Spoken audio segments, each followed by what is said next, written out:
বন্ধুরা, welcome back to my channel. তো আজকে একটা ছোট ব্লগ নিয়ে চলে এসেছি। তো আমি আর আমার বরমশাই সানডে রথের দিন বেরিয়ে পড়েছিলাম একটু ময়দানে যাব বলে। তো ময়দানে গিয়েই প্রথমেই দেখলাম কি ব্যাপার, আজ হঠাৎ সরস্বতী এত সুন্দরভাবে লাইটিং করা। তো প্রথমে বুঝতে পারিনি, তারপর বুঝলাম অ্যানাউন্সমেন্ট হচ্ছে যে এখানে রথের মেলা বসেছে। তো রথ উপলক্ষে এই মেলাটি প্রায় আমার মনে হয় যে উল্টো রথ অব্দি হয়তো থাকবে। তো এইটা হচ্ছে গেট বা এন্ট্রান্স, এটা দিয়ে আমরা প্রথমেই ঢুকলাম। ঢুকে দেখলাম এত সুন্দরভাবে মেলাটা সাজিয়েছে, তোমরা বিশ্বাসই করতে পারবে না।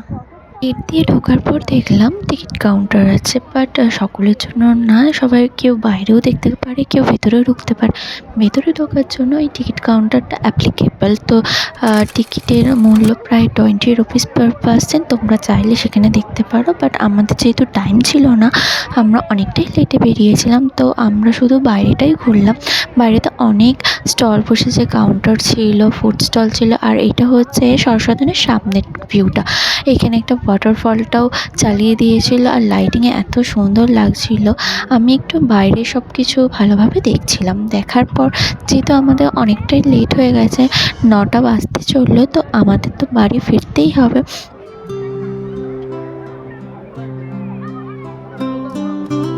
তারপর আমরা বাড়ির উদ্দেশ্যে রওনা দিলাম। তোমাদের যদি ভিডিওটা ভালো লাগে তাহলে লাইক, শেয়ার অ্যান্ড সাবস্ক্রাইব করে দিও। এখানেই ভিডিওটা এন্ড করলাম।